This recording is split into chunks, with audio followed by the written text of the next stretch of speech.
Good morning students. चलो, कैसे हो आप? आई होप सब अच्छे होंगे।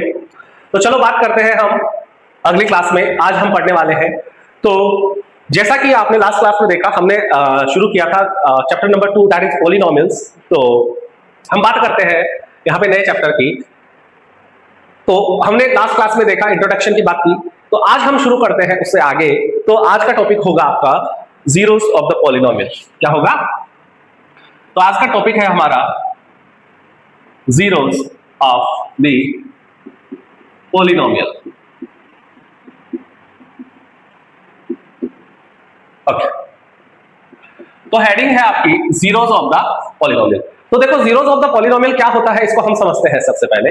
तो जैसे कि हमने पहले पॉलिनोमियल्स के बारे में देखा, और अगर आपको लास्ट क्लास के बारे में समझना है, इस क्लास को समझना, तो इससे पहले आपको फर्स्ट क्लास जरूर देखनी इंपॉर्टेंट है, वो जरूरी है। पहले वो देखोगे तो ही यही क्लास आपको समझ में आएगी। तो हमने पॉलिनोमियल्स की बात की, तो हम यहाँ पे आज बात करने वाले हैं जीरोस ऑफ पॉलिनोमियल क्या है। तो देखो, अगर हम यहाँ पे बात करें जीरोस की बात करें, किसकी बात करें? जीरोस की अगर बात करें हम यहाँ पे, तो देखो जीरो वर्ड बना किससे है, एक्चुअली में बना किससे है? तो जीरोस का मतलब क्या है? सिंपली हम जीरोस का मतलब समझते हैं जीरो जीरो, या मैं कहूं ये तो प्लूरल फॉर्म हो गई, मैं इसको सिंपली कहूं जीरो। तो जीरो क्या है? जीरो क्या, व्हाट इज जीरो? तो यहाँ पे जीरो तो सिंपल हमारा जीरो ही होता है, लेकिन हम बात करें पॉलिनोमियल्स के लिए जीरो क्या होता है, तो उसको समझते हैं हम। तो सिंपली देखो, अब मैंने जैसे आपको बताया, मैं एक पॉलिनोमियल यहाँ पे रिप्रेजेंट करता हूं। हम एक पॉलिनोमियल को किस तरह से रिप्रेजेंट करते हैं देखते हैं। तो लेट, मेरे पास एक पॉलिनोमियल है जिसको मैं किस तरह से डिनोट करूंगा, पी ऑफ एक्स। अच्छा, पहले सबसे इंपॉर्टेंट बात कि जैसे कोई भी पॉलिनोमियल है उसको हम रिप्रेजेंट किस तरह से करेंगे, तो वो इस तरह से रिप्रेजेंट किया जाता है। यानी कि इसका जो सिंबल होगा, यानी कि इसका क्या होगा, इसका जो सिंबल होगा रिप्रेजेंट करने का, वो तरीका क्या होगा, पी रिप्रेजेंट करेगा पॉलिनोमियल को। और ये ब्रैकेट के अंदर जो हम एक्स लिखेंगे, या मैं इसको लिख सकता हूं पी ऑफ वाई भी लिख सकता हूं, इसको मैं पी ऑफ जेड भी लिख सकता हूं, मैं इसको पी ऑफ ए भी लिख सकता हूं। इसका मीनिंग क्या है, इनका क्या मीनिंग है? तो इसका मतलब समझो, इसका मतलब ये है कि ये जो आपका पॉलिनोमियल फंक्शन है पी ऑफ एक्स, किसमें है? एक्स है। इसका मतलब यहां पे आपके जो आगे जो वेरिएबल्स होंगे, जैसे मैंने लिखा 2x + 5, इस तरह से, ये जो वेरिएबल होगा ये इसको डिनोट करता है। यानी कि ये फंक्शन किसमें होगा? आपका एक्स में होगा। ओके, इसी तरह से हम बात करें यहाँ पे पी ऑफ वाई की बात करें, तो इसका मतलब है ये जो फंक्शन होगा लाइक 2 of y + 5, इस तरह से होगा, यानी कि ये y को रिप्रेजेंट कर रहा है। बस ये लिखने का तरीका है और कुछ भी नहीं है इसमें, बहुत ही सिंपल सी बात है, समझ में आ गई होगी। चलो, तो बात करते हैं हम यहाँ पे कि भाई मैंने एक फंक्शन लिया, मेरे पास क्या है, एक फंक्शन, फंक्शन क्या, पॉलिनोमियल लिया हमने, या इक्वेशन भी कह सकते हैं इसको। तो मैंने एक क्या लिया, यहाँ पे एक पॉलिनोमियल लिया और मैंने लिखा पी ऑफ एक्स। क्या लिखा? पी ऑफ एक्स लिखा, और मैंने यहाँ लिखा कुछ भी ऐसे रैंडम लिख दिया 2x + 5। ये मेरा क्या है? एक पॉलिनोमियल है, एक गिवन पॉलिनोमियल है। तो हम यहाँ पे बात करने वाले हैं जीरोस की। किसकी बात करने वाले हैं? जीरोस की। तो देखो, अब जीरो बोलो, जीरो और जीरोस में क्या डिफरेंस है, पहले ये बोलने का तरीका समझ लो। जीरो मतलब अगर सिंगल है, अगर वो एक ही है ना, सिंगल है तो जीरो कहेंगे। अगर वो 2 और मोर है, कितने हैं? 2 और मोर, 2 या 2 से ज्यादा है वो, तो उस केस में हम उनको क्या कहेंगे? जीरोस कहेंगे। क्या कहेंगे? जीरोस कहेंगे। अगर सिंगल है तो उसको हम सिंगुलर में जीरो ही बोलेंगे। चलो बात करते हैं यहाँ पे। तो हम बात कर रहे हैं यहाँ पे कि भाई अब जैसे, अच्छा, अब किसके कितने जीरोस होंगे वो डिपेंड करेगा, वो हम अभी बात करेंगे यहाँ पे। ओके, तो हम देखते हैं यहाँ पे कि हमारे पास एक पॉलिनोमियल है जिसको मैंने x से पी ऑफ एक्स से रिप्रेजेंट किया है इसको, ठीक है। तो हमारे पास फंक्शन क्या है, एक्सप्रेशन क्या है, 2x + 5 है। ओके, चलो, तो देखो अब मुझे इसका फाइंड करना है जीरो, तो इसको समझना किस तरह से है पहले वो इंपॉर्टेंट है। तो जैसे मैंने कहा कि भाई जीरो, तो देखो जीरो का मतलब यही है कि क्या रिप्रेजेंट कर रहा है, ये हमें ये रिप्रेजेंट कर रहा है कि जो भी हमारा गिवन पॉलिनोमियल है, जो भी हमारा गिवन पॉलिनोमियल है, वो क्या हो जाए, वो इक्वल टू क्या हो जाए, इक्वल टू क्या हो जाए, जीरो हो जाए। तो ये सिंपली ये रिप्रेजेंट कर रहा है कि वो क्या हो जाए, इक्वल टू जीरो हो जाए। तो उस केस में क्या हम इसको जीरो कह सकते हैं? बिल्कुल कह सकते हैं। बात समझ में आ रही है? तो इसका मीनिंग ये है बेटा, बहुत ही सिंपली मैं कहूं आपको कि जो हमारा पॉलिनोमियल है, जो गिवन पॉलिनोमियल है, अगर मैं कहूं कि मेरे पास x की एक ऐसी वैल्यू होगी, जैसे कि यहाँ वेरिएबल क्या है, वेरिएबल है मेरा x है। ओके, तो वेरिएबल मेरा x है, तो मैं ये कह रहा हूं कि x जो है मेरा, इसके लिए मेरे पास क्या होगी, x की एक ऐसी वैल्यू होगी मेरे पास, x की मेरे पास एक ऐसी वैल्यू होगी जिसके लिए ये जो पूरा पॉलिनोमियल है आपका, वो क्या बन जाए, जीरो बन जाए। यानी कि मैं सिंपली कहूं जो पी ऑफ एक्स है ना आपका, पी ऑफ एक्स, वो जीरो हो जाए, वो क्या हो जाए, जीरो हो जाए, उसकी वैल्यू पूरी जीरो हो जाए। किसके लिए? उस एक्स की एक वैल्यू के लिए, जो वेरिएबल हमारे पास गिवन है, उस गिवन वेरिएबल के लिए। अब देखो वेरिएबल है तो हम उसकी अलग अलग वैल्यूज ले सकते हैं, है ना, x = 1 0 2 3 4 कुछ भी, कुछ भी हम यहाँ पे उनकी वैल्यूज ले सकते हैं। ओके, तो यहां पे हम x की कोई भी वैल्यू ले सकते हैं, तो मैं यही कहना चाह रहा हूं, तो वो x की ऐसी कौन सी वैल्यू होगी जिसके लिए वो पूरा पॉलिनोमियल क्या हो जाए, जीरो हो जाए। तो उस x की उसी वैल्यू को हम क्या कहेंगे, यहां पे जीरो कहेंगे। क्या कहेंगे, ये जीरो है। यानी कि इस पॉलिनोमियल के लिए, जो गिवन पॉलिनोमियल है आपका, उसके लिए x की ऐसी कौन सी वैल्यू है जिसके लिए वो गिवन पॉलिनोमियल जीरो के बराबर हो जाए, इक्वल टू जीरो हो जाए। तो वही x की वैल्यू क्या है, यहां पे आपकी जीरो होगी। अब डिपेंड करता है कि वहां पे नंबर ऑफ जीरोस क्या होंगे। तो देखो, अच्छा अब ये कैसे फाइंड करेंगे हम इसकी बात करेंगे, लेकिन मैं क्या कहना चाह रहा हूं, तो अगर आपको कंडीशन बतानी है, यहां पे आपको क्या बतानी है, कंडीशन बतानी है। सो क्या कह रहा है, ये क्या कह रहा है, सो जीरोस ऑफ पॉलिनोमियल आपको फाइंड करना है, तो आपको करना क्या होता है, तो सिंपली कहेंगे कि for a value of x, for a value of x, x की कोई वैल्यू होगी, for a value of x, जो भी हमारे पास एक्स है, इफ p ऑफ x जो है आपका क्या हो जाए, जीरो हो जाए। p ऑफ x जो है अगर आपका जीरो हो जाता है, for value of x, if p of x is zero, p of x equal to zero, then हम क्या कहेंगे, यहां पे क्या कहेंगे, बोलो, then x is the zero of given polynomial. तो जो भी हमारा गिवन पॉलिनोमियल है उसके लिए ये x ही क्या है, आपका जीरो है। क्या है ये, तो आप इस तरह से सिंपली इसको देखो, लिख भी सकते हैं ना। तो जो हमारा पॉलिनोमियल है p ऑफ x है, उसके लिए x की ऐसी कौन सी वैल्यू पुट करें कि उसके लिए वो जीरो हो जाए। अगर वो जीरो हो जाता है तो उसी को हम क्या कहेंगे, जीरोस ऑफ पॉलिनोमियल कहेंगे। ओके, आई थिंक ये चीज सिंपल सी समझ में आई होगी आपको कि x की एक ऐसी वैल्यू होगी हमारे पास। अच्छा, x की ही नहीं, ऐसा कोई जरूरी नहीं है। देखो, अगर मैं कहूं मेरा जो given polynomial p of y में है, किसमें है, p ऑफ y में है, जैसे मैंने कुछ भी लिखा 3x + 6, इस तरह से मैंने लिख दिया ये।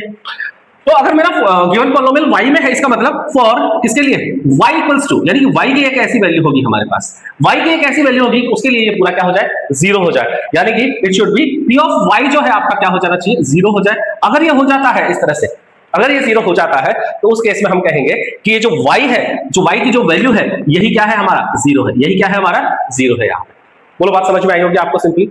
चलो, हाँ, तो एक बार इसका मतलब समझते हैं, इसका सिंपल सा मीनिंग समझते हैं क्या है। थोड़ा प्रैक्टिकल एक क्वेश्चन करके देखते हैं हम इसको। तो जैसे देखो, मैं क्या कह रहा हूं भाई, मैंने यहां पे एक गिवन पॉलिनोमियल है मेरे पास क्या है, एक एग्जांपल लिया मैंने कि p ऑफ x है मेरे पास, और यहाँ एक सिंपल मैंने कुछ भी नंबर लिखा, जैसे मैंने लिखा 2x + 6, ये इस तरह से लिख दिया। ओके, या फिर मैं यहाँ पे लिख दूं 2x - 6 लिख देता हूँ, कोई दिक्कत नहीं है।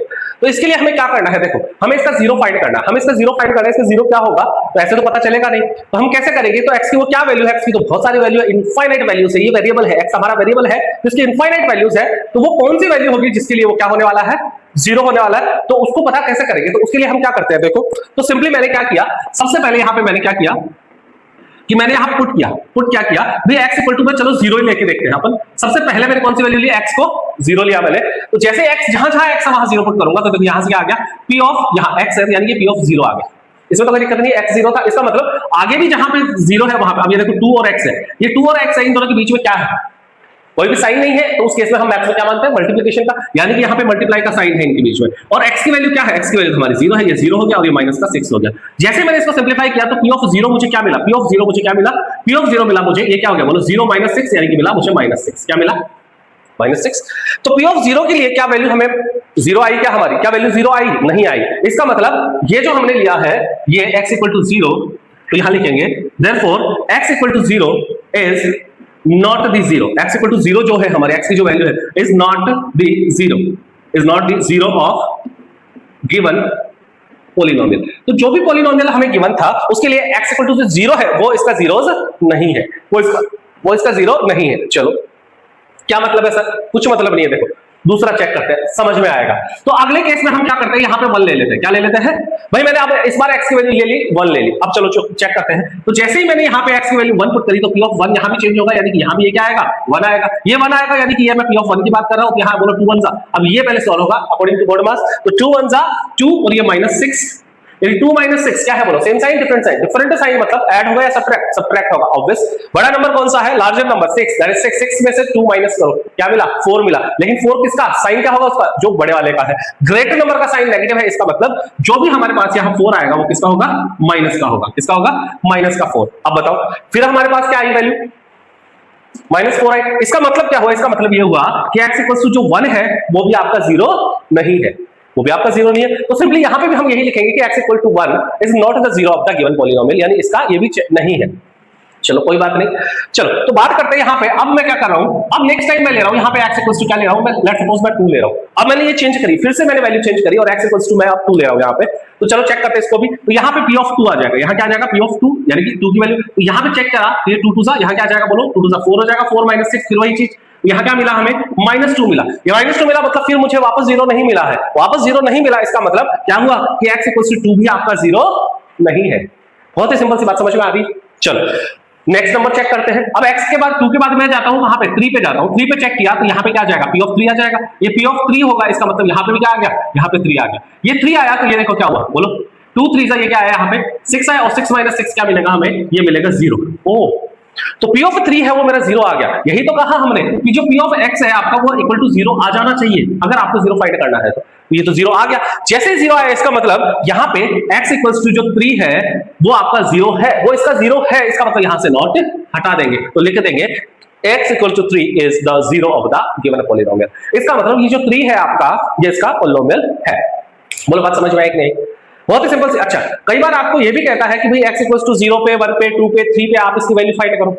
क्या करो, इसकी वैल्यू फाइंड करो, जो गिवन पॉलिनोमियल है उसकी वैल्यू फाइंड करो। तो हम सिंपली जैसे मैंने अभी बताया यहाँ पे इसी तरह से उसकी गिवन जो भी पॉलिनोमियल है आपको p ऑफ 0 निकालना है, p ऑफ 1 निकालना है, p ऑफ 2 निकालना है, जो भी निकालना है आप इस मेथड से कैलकुलेट कर सकते हैं। बात समझ में आई होगी। चलो तो इस तरह से हमने देखा कि भैया हमने 0 चेक किया, 1 चेक किया, 2 चेक किया, 3 चेक किया, यानी कि मैंने 4 नंबर चेक किए तब मुझे जाके 0 मिला। समझ लो मेरी बात।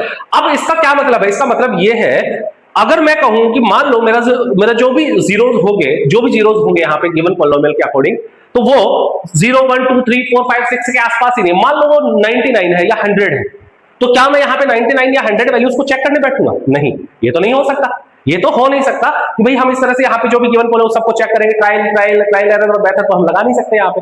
तो फिर क्या करना है, तो मुझे तो फाइंड करना है कि भाई ये 0 मेरा जो x इक्वल टू 3 आया ये मुझे डायरेक्ट पता चल जाए कि भैया इसका 0 क्या होगा। तो उसके लिए क्या करना है, देखो बहुत ही सिंपल सी चीज है। तो क्वेश्चन क्या है हमारा, चलो इसी एग्जांपल को लेते हैं। तो क्वेश्चन है फॉर ये गिवन पॉलिनोमियल है और यहां लिख दिया find 0।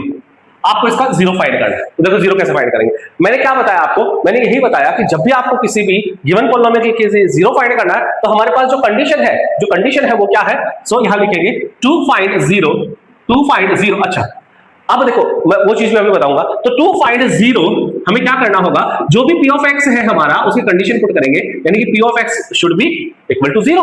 p of x should be equal to 0, that is important.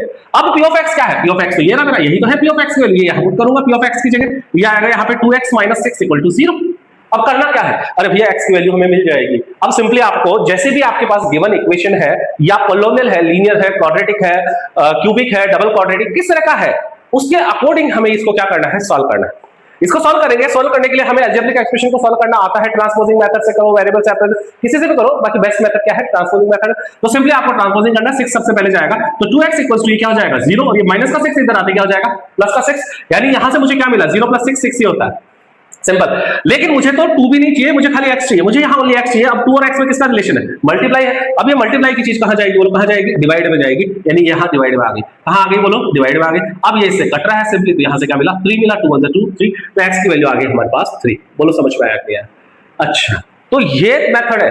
तो 0 तो फाइंड करना है, अगर आपको कोई किसी भी सिंपल क्वेश्चन है, कोई भी गिवन पॉलिनोमियल है उसके लिए 0 फाइंड करना है, तो जो नेसेसरी कंडीशन है हमारी, वो नेसेसरी कंडीशन क्या है, यही हमारी क्या है कंडीशन है। यानी कि इस कंडीशन को आप फॉलो कर लो, p ऑफ x को 0 के इक्वल पुट कर दो, p ऑफ x की वैल्यू पुट यहां रखी और उसको सिंपलीफाई किया, यहां से हमें जो भी गिवन अननोन है वो मिल जाएगा। अच्छा लेकिन मैं यहां पे बता देता हूं आपको, एक चीज बता देता हूं कि जो भी हमारे पास गिवन पॉलिनोमियल है डिपेंड करता है कि वो पॉलिनोमियल कैसा है, तो उसको सॉल्व करने का मेथड भी अलग अलग होंगे यहाँ पे, जो कि हम आगे देखने वाले हैं ना। तो यहाँ पे जो गिवन पॉलिनोमियल है उसके फैक्टर हम कैसे निकालेंगे, उसके फैक्टराइजेशन किस बेसिस पे होगा, वो डिपेंड करता है कि उसका टाइप क्या है। जो गिवन पॉलिनोमियल है आपका उसका टाइप क्या है वो उस पर डिपेंड करता है। तो सबसे पहले तो अच्छा, और एक चीज और जैसे मैंने आपको कहा, मैं बताता हूं, मैं सबसे पहली चीज तो ये बताता हूं कि जो भी अपना गिवन पॉलिनोमियल है तो उसके लिए जो नंबर ऑफ जीरोस होंगे, या सिंपली कहूं मैं कितने जीरो होंगे किसी भी गिवन पॉलिनोमियल के लिए, वो कैसे डिसाइड होगा। तो मैं यहां पे बता देता हूं, ये नोट करके लिख लो, इंपॉर्टेंट है, नोट करके लिख लो, क्या ये नोट करके लिख लो आप, इंपॉर्टेंट है कि जो नंबर ऑफ जीरोस होंगे, क्या होंगे, नंबर ऑफ जीरोस है कितने होंगे किसी भी गिवन पॉलिनोमियल के लिए वो डिपेंड करेगा किस पे, equals two degree of polynomial. यानी कि वो जो गिवन पॉलिनोमियल है आपका, उसकी डिग्री क्या है, उसकी जितनी डिग्री होगी उतने ही वहां पे नंबर ऑफ जीरोस होंगे। बोलो बात समझ में? बहुत ही सिंपल सी बात बताई मैंने। नंबर ऑफ जीरोस कितने होंगे वो डिपेंड करता है किसपे, डिग्री ऑफ पॉलिनोमियल पे, उसकी डिग्री क्या है। जैसे फॉर एग्जांपल यहां पे अपन देखते हैं, तो अगर मेरे पास सबसे पहले है क्या, लीनियर पॉलिनोमियल। क्या है बोलो? लीनियर पॉलिनोमियल है। लीनियर पॉलिनोमियल की स्टैंडर्ड फॉर्म क्या होती है, क्या होती है बोलो? कैसा दिखता है ये ax प्लस b इस फॉर्मेट में दिखेगा आपको। स्टैंडर्ड फॉर्म मैंने पहले ही बता रखी है सबको, पिछले क्लास में आप देख सकते हैं। तो ये ax प्लस b की फॉर्म में है, इसका मतलब लीनियर पॉलिनोमियल है। और इसके लिए जो हमारी डिग्री होती है, इसकी डिग्री कितनी होती है? इसकी डिग्री होती है 1। कितनी होती है? डिग्री 1 होती है। इसका मतलब यहां पे इसके लिए इसकी डिग्री 1 है, तो यहां हम सिंपली कहेंगे कि नंबर ऑफ जीरोस, अब ऑब्वियस बात है कि तो जीरो भी लिख सकते हैं। सो नंबर ऑफ जीरोस किसके लिए? फॉर लीनियर पॉलिनोमियल कितना हो जाएगा? इक्वल टू डिग्री, और डिग्री कितनी है? 1 है, यानी कि उसकी डिग्री के बराबर ही हो जाएगा। बोलो कितनी सिंपल सी ट्रिक थी, बहुत ही सिंपल सी ट्रिक थी। तो नंबर ऑफ जीरोस कितने होंगे वो डिपेंड करेगा उसकी डिग्री ऑफ द पॉलिनोमियल पे। बात समझ में आई? इसी तरह से अगर मैं यहां पे बात करूं, देखो अगर दूसरा मैं बात करता हूं यहां पे क्वाड्रेटिक की, किसकी बात करते हैं? क्वाड्रेटिक पॉलिनोमियल है आपके पास। अब क्वाड्रेटिक पॉलिनोमियल कैसा होता है वो आपको उसकी स्टैंडर्ड फॉर्म पता होनी चाहिए। वो होता है ax² plus bx plus c, ये इस फॉर्मेट में होता है। अगर आपका लीनियर पॉलिनोमियल है तो ये इस फॉर्मेट में होता है, अगर क्वाड्रेटिक पॉलिनोमियल है तो इस फॉर्मेट में होता है। इसके लिए हमें पता है, इसके लिए पता है कि जो डिग्री होती है, आपकी डिग्री होती है वो क्या होती है? 2 होती है। डिग्री कितनी होती है? डिग्री आपकी 2 है। डिग्री यहां पे 2 है, इसका मतलब क्या हुआ? इसका मीनिंग यही है कि यहां पे जो नंबर ऑफ जीरोस होंगे, नंबर ऑफ जीरोस यहां पे जो होंगे वो कितने होंगे? 2 होंगे। कितने होंगे भैया? 2 होंगे। तो यहां पे आपके नंबर ऑफ जीरोस कितने होंगे? 2 होंगे, क्योंकि वो ऑलवेज इक्वल टू डिग्री होता है। तो नंबर ऑफ पॉलिनोमियल्स कितने होंगे किसी भी गिवन पॉलिनोमियल में, वो डिपेंड करता है कि वहां पे नंबर ऑफ पॉलिनोमियल्स, जो गिवन पॉलिनोमियल्स है उसकी डिग्री क्या है। और डिग्री तो हमने से देखा है, डिग्री हमें पता है कि हम उसमें से देख लेते हैं हाईएस्ट पावर किसकी है, वेरिएबल के लिए हाईएस्ट पावर किसकी है, वही उसकी डिग्री होती है। चलो इसी तरह से देखो हम यहाँ पे बात करते हैं, किसकी बात करते हैं? अगर मैं यहाँ पे क्यूबिक पॉलिनोमियल की बात करूं, किसकी बात करूं? क्यूबिक। तो अगर हम यहाँ पे क्यूबिक पॉलिनोमियल की बात करें, क्यूबिक, अब क्यूबिक का स्टैंडर्ड फॉर्म हमें पता होना चाहिए। तो वो क्या होता है? ax³ plus bx² plus cx plus d, ये इसका होता है। इस फॉर्मेट में मिलेगा हमें, एग्जांपल में मैं बताऊंगा अभी यहाँ पे, है ना। तो ये इस तरह से मिलेगा हमें, और इसके लिए हमें पता है, कि डिग्री क्या होती है? डिग्री इसकी क्या है बोलो? 3 है, क्योंकि हाईएस्ट पावर क्या है? 3 है हमारी, तो डिग्री 3 है। डिग्री 3 है, इसका मतलब इसके लिए नंबर ऑफ जीरोस जो होंगे, नंबर ऑफ जीरोस वो होंगे, वो कितने होंगे? 3 होंगे। कितने होंगे? 3 होंगे। बोलो बात समझ में आई? बोलो कितनी सिंपल सी ट्रिक थी, कोई दिक्कत नहीं है। आपके नंबर ऑफ जीरोस कितने होंगे वो डिपेंड करता है आपकी डिग्री पे। बहुत सिंपल सी बात थी। तो चलो अब यहां पे बात करते हैं हम, ये तो हमने देख लिया यहां पे, ठीक है। अब यहां पे हमें देखना है कि भाई जो भी है हमारा क्वेश्चन किस तरह से हम उसको कर सकते हैं, ठीक है। डिग्री किस तरह से फाइंड कर सकते हैं। फॉर एग्जाम्पल जैसे पहले डिग्री वाला क्वेश्चन समझते हैं एक बार।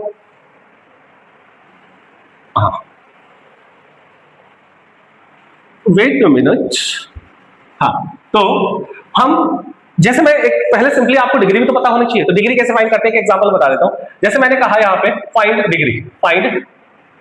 Degree of given polynomial. आपको कुछ पॉलिनोमियल गिवन है यहां पे, इनकी डिग्री बतानी है। जैसे ए में मैंने दे दिया कुछ भी, x⁴ प्लस 2x³ - 3, इस तरह से दे दिया। इसी तरह से मैं यहां पे बात करूं, एक और है पॉइंट हमारा जिसमें दिया x⁵, यहां दे दिया -x + 3, कुछ भी है, या 30 कुछ भी लिख दो, कोई दिक्कत नहीं है। इसी तरह एक और ऑप्शन, एक और हम लेते हैं क्वेश्चन यहां पे, जिसको मैंने लिख दिया, कुछ भी लिख दिया, लाइक 2x² + 5x - 7, इस तरह से। तो ये देखो हमारे पास 3 गिवन पॉलिनोमियल थे। अगर मुझे इनकी डिग्री फाइंड करनी है, मुझे क्या करनी है? इनकी डिग्री फाइंड करनी है। तो हमें करना क्या है? कुछ भी नहीं करना है, बहुत सिंपल है। देखो पहला वाला मैंने क्या कहा कि जो डिग्री होती है, आपकी जो डिग्री होती है वो क्या होती है? वो होती है हाईएस्ट पावर, क्या बोला? Highest power of variable. यानी कि आपको सबसे पहले तो ये देखना है कि वहां पे जो गिवन पॉलिनोमियल है उसमें हमारा वेरिएबल क्या है, वेरिएबल को आइडेंटिफाई करना। वेरिएबल आइडेंटिफाई किया हमने, समय क्या है? देखो x ही था, खैर चेंज भी हो सकता है, कुछ नहीं है। तो यहाँ पे ये वेरिएबल देखा हम, अब यहाँ पे चेक करेंगे कि इसकी हाईएस्ट पावर क्या। बोलो यहाँ पावर क्या है? 4 है। यहाँ क्या है? बोलो 3 है। यहाँ तो नहीं है, मतलब 0 है। यहाँ क्या है? 0 है। बोलो बात समझ में आई? इसका मतलब क्या हुआ? इसका मतलब ये हुआ कि यहाँ हाईएस्ट पावर 4 है। इसका मतलब पहले वाले की डिग्री जो है वो क्या होगी? यहाँ डिग्री इसकी क्या हो जाएगी? डिग्री इसकी हो जाएगी 4। क्या हो जाएगी? 4। बोलो समझ में आया? अब इसकी डिग्री 4 है, इसका मतलब इसमें नंबर ऑफ पॉलिनोमियल्स भी कितने होंगे? 4 ही होंगे। कितने होंगे? 4 ही होंगे। चलो बात करते हैं सेकंड वाले की, यानी ये ए हो गया, सॉरी ये बी हो गया। बी वाले में देखो यहाँ क्या है 5, यहाँ क्या है 1 और यहाँ क्या है बोलो 0। यहाँ 0 है तो यहाँ बायस पावर क्या है 5 है, इसका मतलब इसकी डिग्री हो गया आपकी 5। इसी तरह सी वाले की बात करें तो सी वाले में देखो यहाँ कितना है 2 है, यहाँ कितना है 1 है और यहाँ कितना है 0 है। इसका मतलब क्या हो गया, ये x की पावर 0 है ना, इसलिए तो इसका मतलब इसकी डिग्री होगी आपकी क्या, हाईएस्ट क्या है 2 है, दैट इज 2। तो इस तरह से हम डिग्री कैलकुलेट कर सकते हैं। डिग्री को समझते हैं, डिग्री पता चल गया, इसका मतलब मुझे ये भी पता चल गया कि इसके जो नंबर ऑफ जीरोस होंगे वो कितने होंगे, इक्वल टू डिग्री। चलो हाँ, तो चलो बात करते हैं आगे। अब यहाँ पे कुछ क्वेश्चन से हम देखते हैं, क्वेश्चन के थ्रू आपको, ताकि जीरोस आप फाइंड कर सको किस तरह से हमें जीरोस फाइंड करना होता है किसी भी गिवन। तो मैं एक एग्जांपल लेता हूं यहाँ पे, तो हम यहाँ पे एग्जांपल की बात करते हैं। हाँ अच्छा, देखो और भी कैसे कैसे क्वेश्चंस आ सकते हैं आपके पास, मैं उनके फॉर्मेट बता देता हूं। जैसे आपका वैल्यू वाला क्वेश्चन आ सकता है, जैसे क्वेश्चन क्या आ सकता है आपका, क्या आ सकता है, फाइंड द वैल्यू ऑफ, जो भी गिवन पॉलिनोमियल है उसके लिए वैल्यू फाइंड करना है। Find the value of the polynomials at the indicating value of value. Find the value, आपको क्या करना है यहाँ पे, वैल्यू फाइंड करनी है। Find the value of given polynomial for, किसके लिए, अब उनकी वैल्यूज जो है आपको वो दे रखा है। जैसे फॉर एग्जांपल मैंने कहा यहाँ पे कोई भी वैल्यू दे सकता है, जैसे देखो देखो कैसे मैंने लिखा 2x यानी कि ये आपका क्या है, ये p ऑफ x है, क्या है ये आपका p ऑफ x है, और मैंने लिखा कुछ भी लिख सकते हैं अपन, कोई भी एग्जांपल ले सकते हैं यहाँ पे, ठीक है। जैसे मैंने यहाँ लिखा 3x², देखना समझना मेरी बात को, 3x² माइनस 7x प्लस 5, ये कुछ भी रैंडम मैंने ऐसे लिख दिया, ठीक है। और कहां पे चेक करना है, और इसने कह दिया एट, कहां पे चेक करो, x इक्वल्स टू, यहां पे वो आपको गिवन है, देखो x की वैल्यू दे रहा है आपको, यानी कि x की एक वैल्यू देगा कि इसको चेक करना है आपको कहां पे, x इक्वल्स टू 1 पे चेक करो भैया, किस पे चेक करो, x इक्वल्स टू 1 पे चेक करो। तो किस तरह से चेक करते हैं, बहुत सिंपल है, इसको कैसे करेंगे, P ऑफ जहां x है वहां 1 पुट करना है, यानी कि यहां पे 1 आ गया तो ये भी क्या हो गया बोलो, ये 3x² है, क्या है x² है, इसका मतलब ये ब्रैकेट में लेंगे इसको और यहां 1x की वैल्यू पुट करेंगे और ये हो जाएगा आपका स्क्वायर, क्या हो जाएगा आपका स्क्वायर। सिमिलरली यहां पे बात करें -7 और ये x आया मतलब ब्रैकेट में डाल के यहां 1 पुट करेंगे, कोई दिक्कत इसमें नहीं, और आगे क्या है आपका 5 है। अब इसको सिंपलीफाई करना, ये तो बहुत ही सिंपल है, अब इसको सिंपलीफाई करेंगे तो देखो पहले ब्रैकेट सॉल्व होगा तो ये 3 रहेगा और मल्टीप्लाई में क्या आएगा 1 का स्क्वायर, और 1 का स्क्वायर क्या होता है, 1 का स्क्वायर होता है 1, दैट इज 1, तो 3 1 3 -7, ये भी ब्रैकेट हटा 1 आया और ये +5, सॉल्व कर लो, 3 1 3 -7 1 7 और ये प्लस का 5, पहले अकॉर्डिंग टू मोड मास पहले मल्टीप्लाई होगा, ये सबको पता है।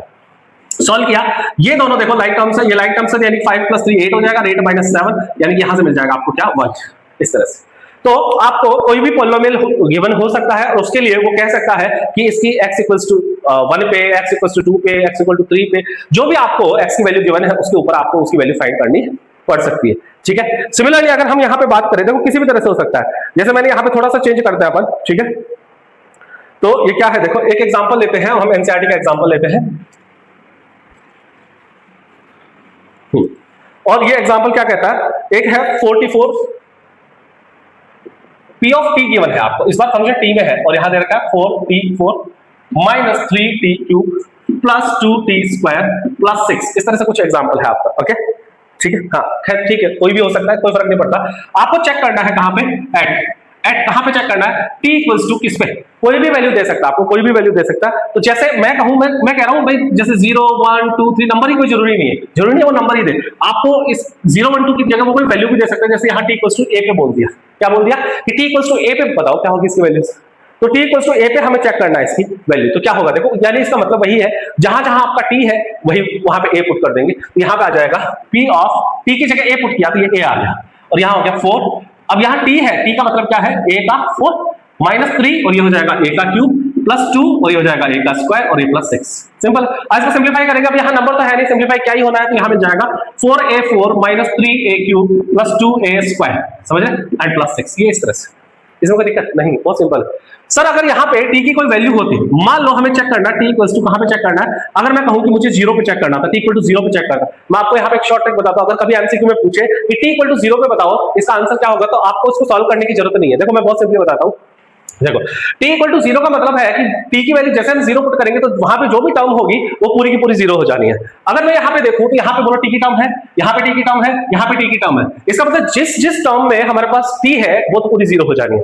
बची कौन सी टर्म, कांस्टेंट टर्म, यानी कि कांस्टेंट टर्म क्या है आपकी 6 है, क्या है बोलो 6 है, उसके अंदर आपका t नहीं है, उसमें टी नहीं है मतलब वहां तो टी की वैल्यू पुट करना नहीं है, इसका मतलब वही अपना आंसर होगा। बहुत सिंपली मैं कहूं तो जैसे ही मैं टी इक्वल टू 0 पे पुट करूंगा तो ये हो जाएगा पी ऑफ 0 इक्वल टू ये देखो 4 और ये 0, पावर लगाओ चाहे मत लगाओ 3 और ये 0 प्लस 2 और ये 0, सही है, और पावर लगाओ तो भले लगाओ कोई दिक्कत नहीं, और ये प्लस 6, ये तीनों सारी टर्म 0 हो गए, 0 माइनस 0 प्लस 0 प्लस 6, यहाँ फाइनल आंसर आ गया प्लस 6, यानी कि पी ऑफ 0। तो 0 पे जब भी आपको कोई वैल्यू चेक करनी हो तो उसमें आपको बस कांस्टेंट ही आंसर आएगा, यानी कि जहां पे ऐसे टर्म जिसमें टी की वैल्यू या एक्स की वैल्यू या वाई की वैल्यू नहीं है वही हमारा आंसर होगा। आई थिंक ये भी आपको समझ में आया होगा, बहुत ही सिंपल सी चीज है, इसमें कुछ भी ऐसा है नहीं, ठीक है। चलो अच्छा, इसके अलावा देखो, इसके अलावा क्या कह सकता है क्वेश्चन, और किस तरह से क्वेश्चन बन सकता है इसमें, देखो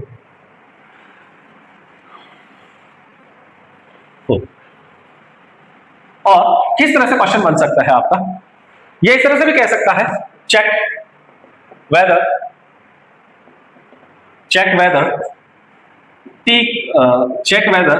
t equals to 2 3 and 6 are the zeros of given polynomial। आपको कोई भी पॉलिनोमियल गिवन है, जैसे मैं यहां पे ले लेता हूं p ऑफ t, अब t में है फंक्शन तो यहां पे देखो t में आएगा फंक्शन आपका, और यहां पे कुछ भी लिख देते हैं अपन, कोई भी एक पॉलिनोमियल बना लेते हैं इसको किसी भी तरह का, तो मैंने लिख दिया यहां पे, क्या लिख दिया 5t square minus 3t plus 6, ये एक सिंपल एग्जांपल लिया हमने। हमें चेक करना है कि ये जो जितनी भी हमें वैल्यू गिवन है t इक्वल टू 2 3 6, क्या इनके ऊपर ये जो तीनों है ये इनके जीरोस है कि नहीं है, यानी t equal to 2 t equal to 3 और t इक्वल टू 6 इसके जीरो है या नहीं है, हम किस तरह से चेक करेंगे, तो चलो चेक करते हैं। तो देखो किस तरह से चेक करना है आपको, सिंपली सबसे पहले एट t इक्वल टू 2 पे चेक करना है आपको, तो फंक्शन क्या हो जाएगा, पॉलिनोमियल सॉरी p ऑफ 2 यहां से मिलेगा और ये हो जाएगा 5 और ये 2 का स्क्वायर माइनस 3 और ये 2 और ये प्लस 6, सॉल्व कर लो, इसको सॉल्व किया, सॉल्व करते हैं तो यहां से क्या मिलेगा, देखो ये 5 और 2 2 सा क्या हो जाएगा 4 माइनस 3 2 6 प्लस 6 हो गया, ये बोले इसमें दिक्कत नहीं, सिंपल सी बात है। यहां सॉल्व किया तो यहां से आएगा 5 4 20 और ये माइनस 6 प्लस 6, अब ये तो कैंसिल आउट होने ही है, प्लस माइनस है, चाहे तो ऐड करके सब्ट्रैक्ट करो चाहे पहले सब्ट्रैक्ट करके ऐड करो, बात वही है। तो फाइनली आंसर अपना क्या आने वाला है 20 आने वाला, यानी कि p ऑफ 2 तो मुझे मिल गया 20 है। क्या ये इसका जीरो है, नहीं ये इसका जीरो नहीं है, सिंपल है। तो आपको चेक करना है कि ये इसका जीरो है भी या नहीं है, तो इस तरह से भी हम चेक कर सकते हैं। अब अगला नंबर क्या है, अगला नंबर है हमारा 3, क्या है बोलो 3 है, तो 3 को चेक करते हैं, है ना, तो 3 को चेक किया तो देखो अब अगला नंबर 3 है, तो 3 को जैसे ही चेक किया तो ये यहाँ पे क्या लिखे, p ऑफ 3 लिखेंगे, यहाँ पे भी क्या हो गया, ये 3 हो गया, यहाँ पे भी ये क्या हो गया 3 हो गया, सही है बस। तो यहां से क्या मिलेगा, देखो तो यहां से हमें क्या मिला, ये मिला 5 और 3 का स्क्वायर क्या होता है 9 माइनस 3 3 9 और ये प्लस का 6, सिंपलीफाई करो 9 5 45, और यहां से क्या मिला, इनको सॉल्व कर लो माइनस, ये माइनस 3 मिलेगा, यानी कि ये हो गया 42। तो देखो जितने हम बड़ी वैल्यू ले रहे हैं, जितनी हम बड़ी वैल्यू ले रहे हैं, ये तो नंबर आगे ही बढ़ा जा रहा है, इसका मतलब ये भी जीरो तो नहीं है इसका, लेकिन नंबर आगे ही बढ़ा जा रहा है। तो इससे ये तो समझ में आ गया कि अब कितना भी आप आगे जाओ ये इसके जीरोस नहीं होने वाले हैं, तो फिर जीरोस कहां होंगे, इसके जीरो कैसे फाइंड करने हैं। अब हमारे पास देखो ये जो गिवन पॉलिनोमियल है वो किस तरह का पॉलिनोमियल है, वो पॉलिनोमियल है हमारे पास क्वाड्रेटिक। कौन सा पॉलिनोमियल है, क्वाड्रेटिक पॉलिनोमियल है। और क्वाड्रेटिक पॉलिनोमियल को अगर आपको सिंपलीफाई करना है तो उसके लिए आपके पास क्या होना चाहिए, एक मेथड होना चाहिए, और उस मेथड को हम क्या कहते हैं, उस मेथड को कहते हैं हम splitting the middle term method. क्या कहते हैं, splitting the middle term method. तो इसके अगर मुझे फैक्टर करने हैं, एक्चुअल में देखो यहाँ पे फैक्टर ही किए जाते हैं, फैक्टर करने से क्या है कि जीरो फाइंड करना इजी हो जाता है। तो अब जो हमारा गिवन जैसे देखो मैं आपको समझाता हूं यहाँ पे एक बार, तो इस तरह से हम चेक कर सकते हैं, ठीक है। हाँ तो देखो फैक्टर का मीनिंग क्या है, यहाँ पे अगर मेरे पास क्या है आपका लीनियर पॉलिनोमियल है तो उसके फैक्टर करना क्या बहुत इजी होता है, मैं डायरेक्ट कर सकता हूं। देखो अगर हमारे पास क्या है लीनियर पॉलिनोमियल है, लीनियर पॉलिनोमियल है हमारे पास कैसा है ax प्लस बी है, ठीक है, ax प्लस बी है हमारे पास, ये इसका स्टैंडर्ड फॉर्म है, क्या है स्टैंडर्ड फॉर्म है। तो ax प्लस बी को क्या करना है, हमें इसके जीरो फाइंड करना है। अच्छा सबसे पहली बात तो बताओ जीरो फाइंड करना है, इसके जीरो फिक्स होंगे और वो क्या होंगे, देखो सबसे पहले क्या करो, इसको जो ax प्लस बी है, ax प्लस बी है, ax प्लस बी है, इसको जीरो के इक्वल पुट कर दो, यहां से b गया तो ax इक्वल्स टू b और x इक्वल्स टू क्या आ गया, ये प्लस का b इधर गया तो माइनस का हो गया, सिंपल ना, और ये हो गया माइनस b अपॉन a। यानी कि मैं तो ये कह रहा हूं अगर आपने ये वाली चीज समझ ली कि किसी भी गिवन पॉलिनोमियल यानी कि लीनियर पॉलिनोमियल के लिए हमारे पास उसका जीरो जो है ऑलवेज क्या होगा माइनस b अपॉन a। क्या मतलब है इसका, अगर मेरे पास लिखा हुआ है 2x प्लस 3 लिखा हुआ है इस तरह से, तो आपको क्या करना है, इसको कंपेयर करना है ax प्लस b से कंपेयर करना है। इसका मतलब a की वैल्यू 2 है और b की वैल्यू क्या है 3 है, तो इसका जीरो क्या होगा बताओ, डायरेक्ट लिख दो माइनस b अपॉन a, यानी कि माइनस तो माइनस रहेगा, b कितना है 3 है और a कितना है 2 है, यानी कि ये इसका जीरो हो गया -3/2। बहुत सिंपल है, आप डायरेक्ट भी इसका कर सकते हो जीरो फाइंड। बाकी तो आपके पास सिंपल तरीका है, क्या तरीका है ये रहा कि 2x प्लस 3 को पुट करो, जीरो के इक्वल 3 उधर जाएगा तो 2x इक्वल्स टू -3 और x equals to -3/2 That's it. चलो, तो मैं क्या कहना चाह रहा था, देखो मैं ये कहना चाह रहा था कि जैसे सिंपली हमारे पास क्या होता है, जब भी लीनियर पॉलिनोमियल होता है, क्या होता है, लीनियर पॉलिनोमियल होता है, तो उसके लिए ax प्लस b इसका स्टैंडर्ड फॉर्म है, इसको बस 0 के इक्वल पुट करेंगे और यहां से x मिल जाएगा आपको माइनस बी अपॉन ए, यानी कि ये इसका 0 होता है, बस दैट्स इट, कुछ भी नहीं है इसके अंदर। इसको सिंप्लीफाई करना बहुत ही सिंपल है, ठीक है। लेकिन अब यहां पे हम बात करें, अगर मैं यहां पे बात करूं क्वाड्रेटिक पॉलिनोमियल की बात करें, किसकी बात करें, क्वाड्रेटिक पॉलिनोमियल की बात करें। अब क्वाड्रेटिक पॉलिनोमियल कैसा होता है, ये होता है ax square plus bx plus c, simple सी बात है। अब तुम कहो सर इसमें भी ऐसे करो, इसको इक्वल टू 0 पुट करो, इसको उधर भेज दो, सिंपल है, हाँ सिंपल। लेकिन दिक्कत क्या है, दिक्कत ये है भाई c तो उधर चला जाएगा, c उधर चला गया, लेकिन उसके बाद इनका क्या करोगे, तो इनमें तो कोई कॉमन टर्म है, बिल्कुल x है यहाँ पे, तो ये गड़बड़ करता है। तो इसको जब भी हम क्वाड्रेटिक पॉलिनोमियल के लिए सिंप्लीफाई करेंगे, इसके जब भी हम फैक्टर फाइंड करेंगे या फैक्टराइजेशन करेंगे, एक क्लास में हमने पढ़ा है splitting the middle term method, ठीक है, ये वही है, वहां थोड़ा सा था, अभी इसको थोड़ा सा डिटेल से और पढ़ते हैं, मैं वापस समझाता हूं।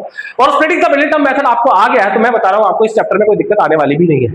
और अगर ये वाला स्प्लिटिंग द मिडिल टर्म नहीं आता है तो ये बहुत दिक्कत करने वाला है, क्योंकि आगे जो हम पढ़ेंगे इसी मेथड पे बेस्ड होंगे, क्योंकि इजी क्वेश्चन तो कोई पूछने वाला है सर, आपको लीनियर में तो कोई पूछेगा नहीं, और पूछा भी तो ठीक है, कोई एमसीक्यू आ गया आपका सिंपल, और वो भी ट्रिकी होगा, डायरेक्ट तो वो भी नहीं होगा, ये भी ध्यान रखना। अच्छा, तो यहां पे देखते हैं क्वाड्रेटिक पॉलिनोमियल अगर हमारे पास इस तरह से मिल जाए तो उसको हम किस तरह से सिंप्लीफाई करते हैं। तो अभी मैं यहां पे करवाने वाला हूं आपको splitting the middle term method, क्या करवाने वाला हूं, हम यहां पे करने वाले हैं, मेथड का नाम है, मेथड है आपका method to solve quadratic polynomial, यानी कि अगर क्वाड्रेटिक पॉलिनोमियल है तो उसको सॉल्व करने के लिए जो हमारे पास मेथड है, उस मेथड का नाम है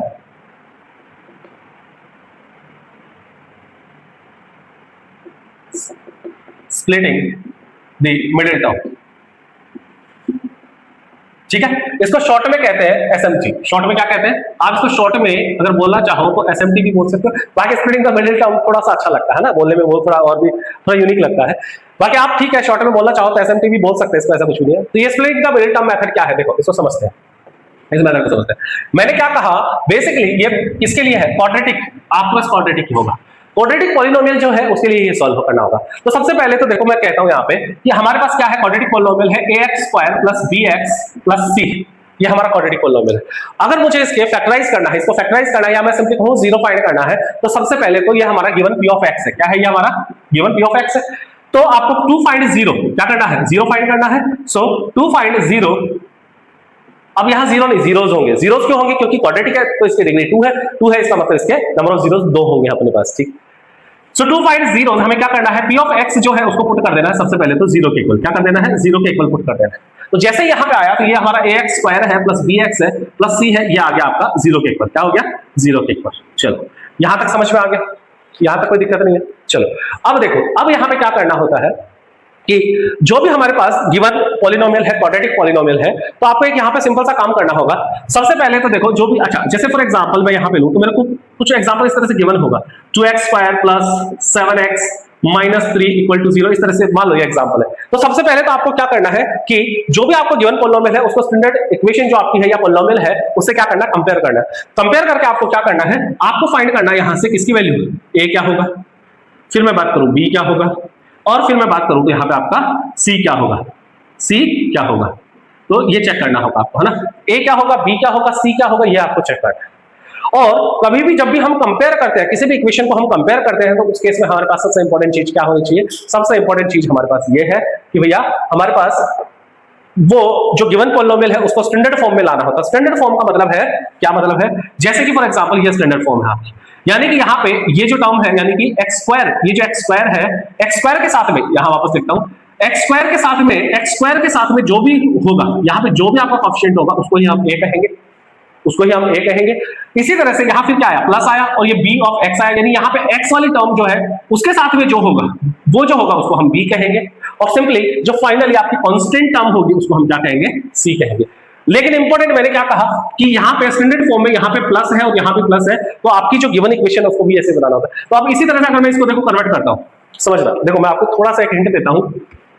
तो करना क्या होता है आपको, जब भी आपको इसको कंपेयर करना है, तो जैसे मैंने लिखा था, यहाँ पे क्या लिखा था, 2x स्क्वायर है, फिर यहाँ क्या था, प्लस 7x था, और यहाँ माइनस 3 था। तो सबसे इंपॉर्टेंट चीज देखो, कि क्या ये और ये जो इक्वेशन है स्टैंडर्ड फॉर्म में है क्या? देखो यहाँ पे ये कोई दिक्कत नहीं, यहाँ पे प्लस प्लस ओके, यहाँ bx 7x कोई दिक्कत नहीं, यहाँ c, लेकिन यहाँ प्लस है, यहाँ प्लस और यहाँ क्या है माइनस, इसका मतलब ये स्टैंडर्ड फॉर्म में नहीं। तो उसको स्टैंडर्ड फॉर्म में मैं कैसे बनाऊंगा? देखो सबसे पहले तो 2x स्क्वायर है प्लस 7x है। मैं आपको बेसिकली एक सिंपल सी चीज बता रहा हूँ, बाद में समझाऊंगा। तो ये 7x है और यहाँ पे मुझे ये माइनस नहीं, मुझे तो प्लस चाहिए भैया, ये प्लस चाहिए। अभी माइनस का क्या करूंगा? प्लस चाहिए ना मुझे, तो मैं प्लस लगा दिया, लेकिन माइनस का करूं क्या? तो मैं क्या करता हूं, माइनस को मैं लिख देता हूं यहाँ पे, क्योंकि दो साइन साथ में एक साथ तो आ नहीं सकते, इसका मतलब मैंने उसको ब्रैकेट में डाल दिया, माइनस ब्रैकेट में चला गया। अच्छा क्या वैल्यू चेंज हो गई? नहीं, अभी भी नहीं हुई। देखो प्लस माइनस क्या होगा? प्लस माइनस वापस माइनस ही होने वाला है, लेकिन मैंने उसको स्टैंडर्ड फॉर्म में लाने के लिए ऐसा किया। जैसे ही मैं स्टैंडर्ड फॉर्म में आ गया, स्टैंडर्ड फॉर्म में आ गया। अब देखो इसको मैं एक बार क्लियर कर देता हूं। अभी देखो, अब चेक करो, क्या एक्स स्क्वायर है? देखो यहाँ पे क्या है? एक्स स्क्वायर है, वेरी गुड, एक्स स्क्वायर है। प्लस है, बिल्कुल प्लस है। एक्स है, बिल्कुल एक्स है। यहाँ प्लस है, यहाँ प्लस है, बिल्कुल है। और फिर लास्ट में कांस्टेंट है, कोई दिक्कत इसमें नहीं। बस अब कंपेयर कर लो। अब बताओ एक्स स्क्वायर के साथ में जो होता है वो a होता है, एक्स स्क्वायर के साथ क्या है? यहाँ पे 2 है। इसका मतलब ये a बराबर यहाँ पे हो गया 2। अच्छा साइन भी देखो, साइन देखो, इसका साइन क्या है? पॉजिटिव, इसका भी कैसा है? पॉजिटिव है, कोई दिक्कत नहीं, प्लस का सेम ही है, कोई दिक्कत नहीं। आगे वाले तो चेक कर ही लिया हमने। अब इसी तरह से यहाँ पे x के साथ में जो होता है वो हमेशा b होता है। यहाँ पे x के साथ क्या है? 7 है, यानी कि b की वैल्यू क्या होगी? यहाँ पे आपकी 7 हो गई। सिमिलरली बात करें हम यहाँ पे c, अब देखो c, यहाँ देखो प्लस है, बिल्कुल प्लस है। c यानी कि आगे का जो पार्ट है वही c है, और c अब देखो क्या है? ब्रैकेट में जो पूरा है वही c है, यानी कि c आपका क्या होगा? -3 होगा। क्या होगा? -3। बहुत ही सिंपल बात समझ में आई आपको? ठीक है, तो यहाँ पे c आपका क्या है? -3 होगा। ठीक है, अब देखो, अब सबसे इंपॉर्टेंट चीज क्या है कि अपन डायरेक्ट कैसे चेक कर सकते? तो मैं डायरेक्ट इस तरह से चेक करूंगा, ये तो पता चल गया आपको। अब देखो, तो हमें कैसे चेक करना है? हमें ऐसे चेक करना है, जैसे मेरे पास लिखा हुआ है 2x square plus 5x minus 3, ये लिखा हुआ है। अब मुझे इसको स्टैंडर्ड फॉर्म से कंपेयर किया, ax square plus bx plus c कर लिया। सबसे पहले चेक करो, x स्क्वायर के साथ में जो टर्म है वो a होगा, कोई दिक्कत, a मिल गया। x के साथ में जो होगा वो b होगा, कोई दिक्कत, मिल गया। और कांस्टेंट टर्म जो होगी वो c होगा। बस आपको ध्यान क्या रखना है, जब a की वैल्यू पुट करो यहाँ पे, तो देखो क्या इसका प्लस, बिल्कुल, तो ये भी प्लस, क्या इसका प्लस, ये भी, तो बिल्कुल ये भी प्लस। और यहाँ पे चेक किया c के लिए, इसका प्लस इसका माइनस, गड़बड़ है, यानी कि यहाँ पे माइनस देख लिया, बताइए माइनस का साइन इसके साथ जाएगा, यानी कि इसकी वैल्यू क्या होगी? -3 होगी। तो सिंपली अगर आपको वहां प्लस का साइन, स्टैंडर्ड फॉर्म में प्लस का साइन है, स्टैंडर्ड फॉर्म में हमारे पास प्लस का साइन होते हैं सारे के सारे, और अगर वहां पे किसी का भी साइन माइनस दिखता है तो उसको उसकी वैल्यू के साथ ले लेना है, यानी a b c के साथ में ले लेना। क्या मतलब है सर? देखो एक और एग्जाम्पल बताता हूं। जैसे हमने यहाँ पे एक और एग्जाम्पल लिया और मैंने लिखा, इसको क्या लिखा? 2x minus 3x square plus 5, इस तरह से लिख दिया। अब बताओ मेरे पास a क्या है? अब तुम लिखोगे ax square plus bx plus c, यही लिखोगे। आप कहोगे सर a बराबर 2 है, सही है? नहीं, गलत है। सबसे पहले तो ये देखो x स्क्वायर है, इधर x है, ये स्टैंडर्ड फॉर्म में ही नहीं है, तो स्टैंडर्ड फॉर्म में लेके आओ इसको। क्या करो? इसको स्टैंडर्ड फॉर्म में लेके आओ। अब स्टैंडर्ड फॉर्म में देखो किस तरह से लेके आएंगे। तो ये क्या था मेरा? 2x minus 3x square plus 5 था। तो सबसे पहले x स्क्वायर की टर्म को लिखो, तो ये विद साइन आएगी, यानी -3x स्क्वायर यहाँ आएगा, इसका साइन इधर है, यानी कि ये प्लस का 2x हो जाएगा और ये प्लस का 5 है। अब चेक करो, अब इसको चेक किया, ax स्क्वायर, ये प्लस bx और ये प्लस c, चेक कर लो। x स्क्वायर है, कोई दिक्कत नहीं, a की वैल्यू कितनी है बोलो? -3, ये तो साफ दिख रही है, यहाँ -3 है, तो हम वहां से भी चेक कर सकते थे, बिल्कुल। x स्क्वायर के साथ है वो a है और उसकी साइन क्या है? नेगेटिव है, इसलिए -a हो जाएगा। इसी तरह से b क्या है? देखो प्लस प्लस, यानी कि ये क्या हो जाएगा आपका? b बराबर 2 हो जाएगा, और c भी क्या है? प्लस प्लस, यानी कि c बराबर 5 हो जाएगा। बहुत ही सिंपल है, abc को आपको चेक करना। अच्छा, कई बार ये भी पूछ सकता है, आपको गिवन पॉलिनोमियल दे दे और उसमें से कहे बताओ इसकी क्या वैल्यू होगी, तो आप ये भी आप सिंपली यहाँ पे चेक कर सकते हैं। बोलो बात समझ में आई क्या? ठीक है, हाँ, तो ठीक है, तो हमें बस ये पता होना चाहिए कि a b c किस तरह से फाइंड करते हैं, ये सबसे इंपॉर्टेंट है स्प्लिटिंग द मिडिल टर्म करने से पहले। आप भी सोच रहे होंगे कि सर करवा रहे थे splitting the middle term method और ये क्या बताने लगे। अरे भाई ये जरूरी है, जब तक हमें ये चीजों का पता नहीं चलेगा हम splitting the middle term method गलत करेंगे, हमेशा कभी सही कर ही नहीं पाएंगे। तो ये समझ में आ गया आपको एबीसी कैसे फाइंड करना है, इस तरह से। अच्छा एक चीज और बता दूं मैं आपको, जैसे कई बार क्या होता है, जैसे आपको इस तरह से भी दे सकता है, जैसे मैंने लिखा x square plus x plus 2, इस तरह से दे दिया। अब मुझे इसको कंपेयर करना है, मैंने लिखा ax square plus bx plus c। अब बताओ a की वैल्यू क्या होगी, b की वैल्यू क्या होगी और c की वैल्यू क्या होगी? सोचो 2 मिनट सोचो, बहुत सिंपल है। देखो कंपेयर करना है, कुछ नहीं करना। ये क्या है हमारा x स्क्वायर के साथ में a है, तो इस x स्क्वायर के साथ में क्या है? कुछ भी नहीं है। अरे भैया यहाँ तो कुछ है ही नहीं, तो सर क्या होगी? अब माइंड में क्या आएगा? जीरो। क्या आएगा माइंड में? जीरो। लेकिन मैं आपको बता दूं जीरो नहीं करना है, कभी नहीं करना। आप एक बात हमेशा याद रखो, क्या याद रखना है? अरे वो कहते हैं ना, जिसका कोई नहीं होता उसका कौन होता है?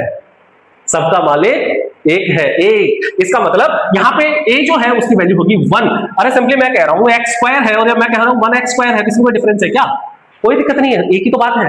इसका मतलब जिसके साथ कोई नहीं है वहां क्या है? 1 है। तो ये हम बाय डिफॉल्ट क्या मान सकते हैं? समझे, तो ये 1 मान सकते हैं। इसका मतलब ए की वैल्यू तो हमें मिल गई, 1 मिल गई, कोई दिक्कत नहीं। सही है, बहुत सिंपल था। अब बी की बात करें, अब देखो बी भी क्या है, बी क्या होता है, जो एक्स के साथ में होता है वो बी होता है, ये रहा एक्स, फिर वही बी इधर आ गया। यहाँ 1 है क्या, नहीं है, यहाँ कुछ भी नहीं है, कुछ नहीं है, तो फिर वही चीज इसका कोई नहीं होता, उसका कौन होता है, 1। इसका मतलब यहाँ ये भी क्या है, 1 ही है। अब मैं 1x लिखूं, x लिखूं, कोई दिक्कत नहीं, कोई दिक्कत नहीं है। अच्छा, एक चीज का ध्यान रखना, मान लो लेट सपोज यहाँ पे ये जो टर्म थी ये इस तरह से हो कि -x लिखा हुआ है, सर अब क्या होगा बताओ। अब आप कहोगे क्या अभी भी x ही होगा, हाँ सॉरी 1 ही होगा, हाँ होगा तो 1 ही, लेकिन गड़बड़ है क्या, ये गड़बड़ है, ये प्लस माइनस मैच नहीं कर रहे हैं, इसका मतलब ये अंदर जाएगा। इसको जैसे स्टैंडर्ड फॉर्म बनाया, इसको क्या बनाया मैंने, स्टैंडर्ड फॉर्म, इसको जैसे स्टैंडर्ड ये प्लस बना, और ये जो आपका 1 है कहां गया, अंदर गया, कहां गया, अंदर। अब इसको -x को मैं -1x भी तो लिख सकता हूं, कोई दिक्कत थोड़ी इसमें, नहीं। अब बता दो, ये प्लस प्लस मैच हो गया, x की जगह x मैच हो गया, बताओ ये क्या है, तो ये क्या है भैया, ये -1 है, b क्या है, ये -1 रहेगा, ये ध्यान रखना। बाकी सी ठीक समझ में आया। तो अगर आपको x जो वेरिएबल गिवन है हमारा x या x स्क्वायर x क्यूब ये जो भी है, उनके साथ वाली जो कोफिशिएंट है, सिंपली इसको हम न्यूमेरिकल कोफिशिएंट कहते हैं। तो कोफिशिएंट के टाइम में मैंने बताया था कि अगर कोई भी हमारे जो वेरिएबल है जिसका हमें कोफिशिएंट फाइंड करना है, और उसके साथ अगर हमें क्या नहीं मिल रहा है, हमारा वेरिएबल नहीं, कोफिशिएंट नहीं मिल रहा है, अगर वहां है ही नहीं है, हम नहीं ढूंढ पा रहे हैं कंपेयर करने पर भी, तो उस केस में हम क्या लगाते हैं, 1 लगाते हैं। अच्छा, थोड़ा सा कुछ बच्चों को कंफ्यूजन होगा कि सर 0 क्यों नहीं हो सकता, हम 0 भी तो लगा सकते हैं। देखो मैं आपको एक चीज बताता हूं, 0 क्यों नहीं लगेगा ये समझ लो, फिर कभी दिमाग में नहीं आएगा। मैंने लिखा x square plus x plus 5, ये लिखा। अब मैं कहूं कि यहाँ 0 है, मैंने कहा यहाँ 0 मान लिया मैंने। अब 0 मानते ही क्या होगा, देखो 0 से मल्टीप्लाई हो रहा है, एक्चुअली ये जो कोएफिशिएंट होता है ना ax स्क्वायर, मल्टीप्लाई के टर्म में होता है, तो ये 0 जैसे ही यहाँ पे मल्टीप्लाई होगा इससे, ये पूरी टर्म को क्या कर देगा, 0 कर देगा भैया, टर्म ही गायब। अभी क्वाड्रेटिक इक्वेशन ही नहीं बची, अब ये क्या बन गई, लीनियर इक्वेशन बन गई, क्योंकि वहां पे यही तो कहा था कि a जो होगा आपका a क्या नॉट इक्वल टू 0, ये नॉन जीरो नंबर होना चाहिए। तो अगर x स्क्वायर यहाँ पे एग्जिस्ट कर रहा है तो उसका रीजन यही है कि a हमारा क्या है, 1 है, और 1 को मल्टीप्लाई करने पर वापस हमें क्या मिलता है, 1 इंटू एक्स स्क्वायर लिखो चाहे x स्क्वायर लिखो, एक ही बात है। बोलो बात समझ में आई, चलो ठीक है। अब थोड़ा सा आते हैं हमारी जो splitting the middle term method है, ये क्या कहता है, इसको समझते हैं। तो जैसे मैंने बताया भैया, आपको सबसे पहले करना क्या है, यहाँ पे कुछ स्टेप्स हैं आपके, तो स्टेप्स क्या है समझो। सबसे पहले तो आपके पास देखो, सबसे पहले क्या करना है, जैसे मैं यहाँ एक एग्जांपल लेता हूँ, क्या लेता हूँ मैं यहाँ पे एक एग्जांपल, चलो स्टेप बाद में लिखते हैं, पहले एक एग्जांपल ले लेते हैं। यहाँ पे एक एग्जांपल ले लेते हैं बस।